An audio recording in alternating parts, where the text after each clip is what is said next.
Hello everyone, welcome to our podcast explanation from Chapter 2 having to do with receivables.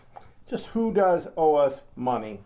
So we're going to dive right in. Much of this material was reviewed in a general sense in Accounting 150. We're going to go into a little more detail and apply the debits and credits and T accounts to this area that we learned in Chapter 1. So here we go. So what are accounts receivable? Couple terms you'll see on financial statements. Accounts receivable are trade receivables. This is when we provide customers with goods or services now and they agree to pay for them in the future. It is not credit card sales. Remember what we learned in Accounting 150, when a company sells to a customer and the customer uses a credit card, the customer is getting a loan from the bank to pay the company making the sale. So the company making the sale gets the money almost immediately. So that's a cash sale when someone uses a credit card. And we have the issue of fees in regard to that we pay to avoid the whole hassle that we're going to kind of talk about today, and that is collecting from customers. So we're not talking about credit card sales, we're talking about actual credit sales where a customer is going to agree to pay us later. They'll get the stuff now. Typically it's between one business and another business, not between business and consumers, because we do it as much for convenience as because we don't have the money to pay.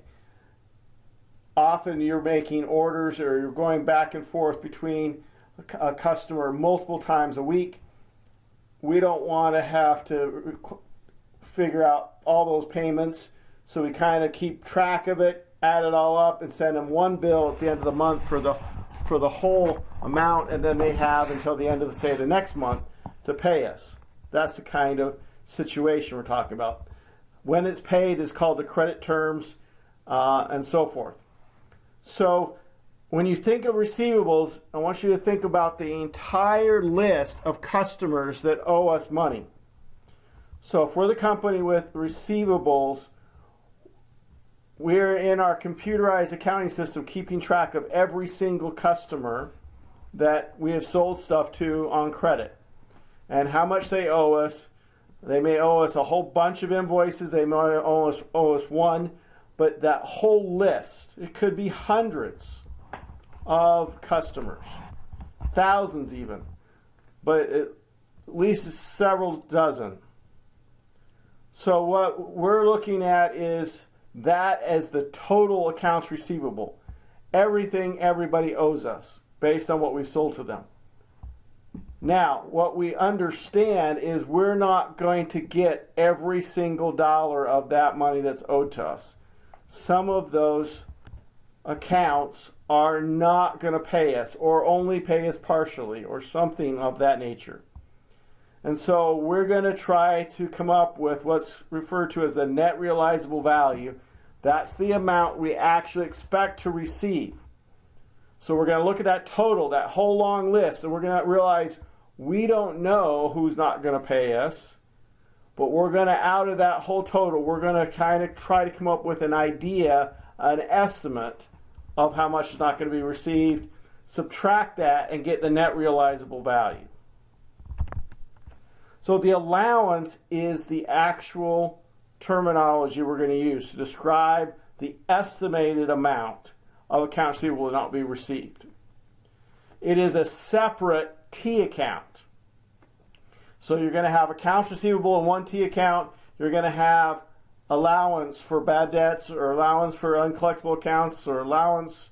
Sometimes we just use allowance as a separate T account. It's referred to as a contra account. New term. Contra account is one that modifies the main account. So the main account is accounts receivable. Contra account is the amount, the allowance that is always subtracted. That is going to be subtracted to get our net realizable value, the estimated amount that's not going to be received.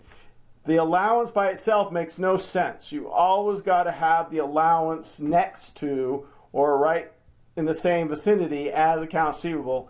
Otherwise, it makes no sense.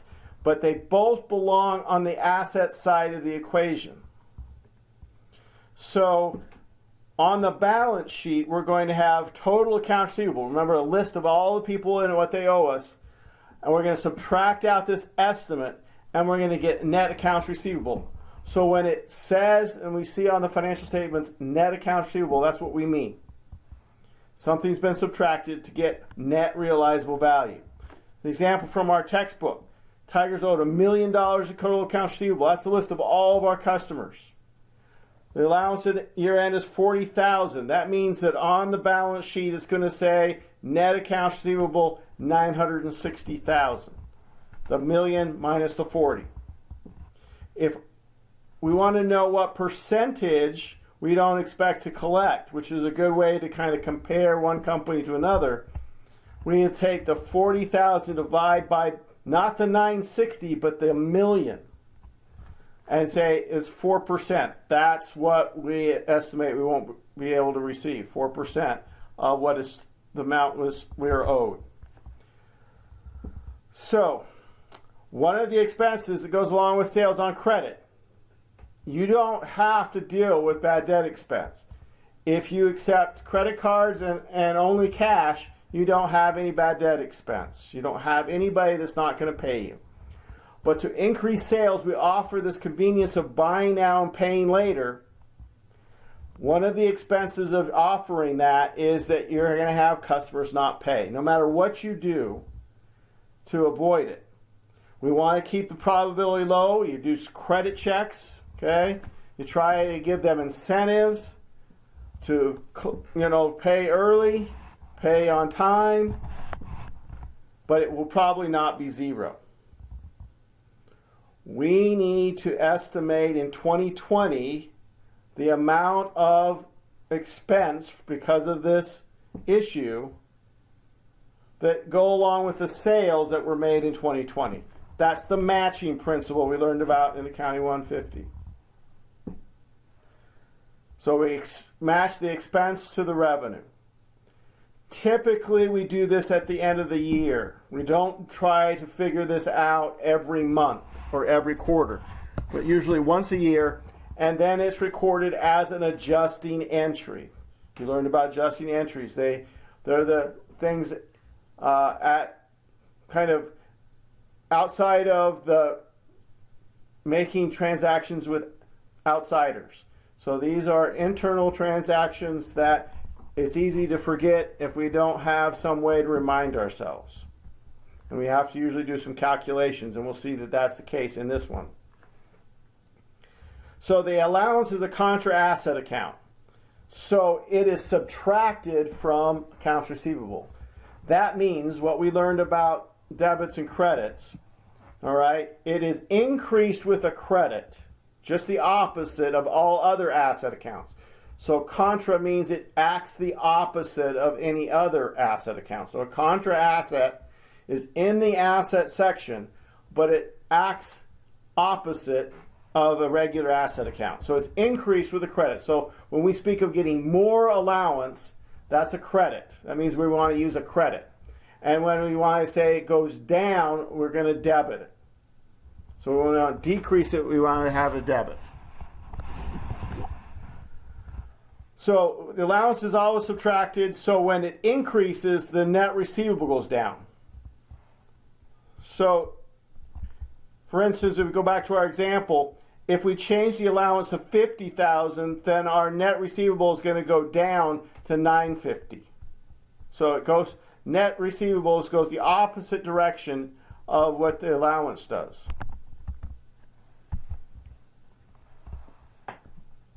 An increase to the allowance count always results in an increase in a bad debt expense.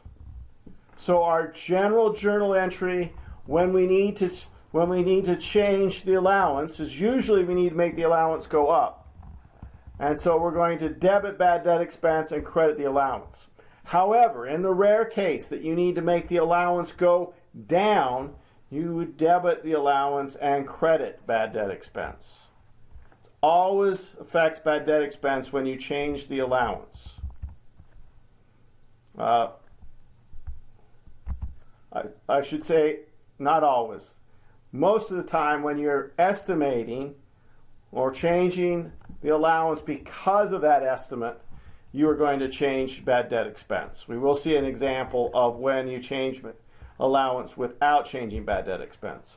And that's here with write-offs. So the second piece of this is after we've estimated and we're trying to look into the future comes, right? And after the sale to the customer, several months, the customer's still not paid. We've sent them notices, we've done all kinds of things to try to collect the money. And they've either declared bankruptcy, they ignored it, they told us they were going out of business, something. We didn't know before. We had to estimate because we didn't know. 6 months ago, we had no idea this company was going to have financial trouble. But now we do. So now we look at that amount on our list of people that owe us and we say that is no longer a valid account receivable. We're not going to get our money. We're going to give up collecting. We're going to start pounding them, okay? And therefore, we have what's called a write-off. When we give up, it's called a write-off. We credit accounts receivable. We take it off our list of customers who owe us because we've given up. And we debit the allowance, which makes it, we're using up the allowance. We're reducing the allowance. Now that we know for sure. We don't have to have as much of an estimate because we now know what's going to happen. This reduction to the allowance also reduces the total to accounts receivable, so net accounts receivable does not change. Neither does assets, and the income statement is unchanged. So when we write off an account, it changes just accounts receivable and the allowance. But because it changes them in the opposite directions, assets stay the same. Equity stays the same. Expenses stay the same. All right, the allowance T account, since it's new, a couple of things you need to realize. It is a balance sheet item, so it carries over from one year to the next. Okay? Credits are always increases to the account and happen when estimates of future amounts that will not be collected are made. Debits are decreases when accounts are written off. So if you look at a T account, you know that anything on the left side, if it's allowance, that T account, everything on the left side is a write-off. Everything on the right side was an estimate of some sort. Allowance needs to be the correct amount at the end of the year to be put on the balance sheet. So we're most concerned at the end of the year that the number in the allowance that's going to be subtracted from accounts receivable is correct. That it's our best estimate as to what's going to happen going forward with those sales we made. So at the end of 2020, we want to have an idea that of the stuff we sold in 2020 and it still hasn't been paid to us, what amount of those is not going to be received going forward, whether that be in 2021 or future. Two ways to estimate bad debts: percent of sales, all right, and this is the simpler of the two. You just take your credit sales for the accounting period, estimate what percentage, and then multiply. And then make your journal entry. Debit bad debt expense, credit the allowance. You made the expense go up, you made the allowance go up. This will be the adjusting entry at the end of the year, and bad debt expense will be $20,000 for the year. We do not consider the beginning balance or any write-offs for the year when we calculate it. They all still go in the T account, but we didn't actually care what they were when we made our adjusting entry. Now it's going to be different when we do accounts percent of receivables. This method is usually a little more accurate, but it requires a little more work. There's an extra step. We need to know not just the sales on credit, but also the amount of total accounts receivable at the end of the year. So we get to the end of the year in this method, okay, and we see what our accounts receivable balance is. The total amount everybody owes us. All right? We also see what's in the allowance already. So the allowance came over from the year before, and then it's been changed by write-offs. Okay? Now we look at that and we say, okay, this is what the allowance is, and we calculate the amount the allowance should be by using an estimated percent of accounts receivable. So if our total accounts receivable is $100,000 and we estimate that it's 33% is not going to be collected, then we need an allowance of $30,000. We compare what it should be with what it already is in the T account. The difference between what the allowance is and what it should be is the amount of the journal entry. We increase the allowance usually with a credit and decrease it with a debit. Okay? So usually you're going to increase that allowance by crediting it and debiting bad debt expense. But occasionally, very rarely, you may have to debit the allowance because it's too high.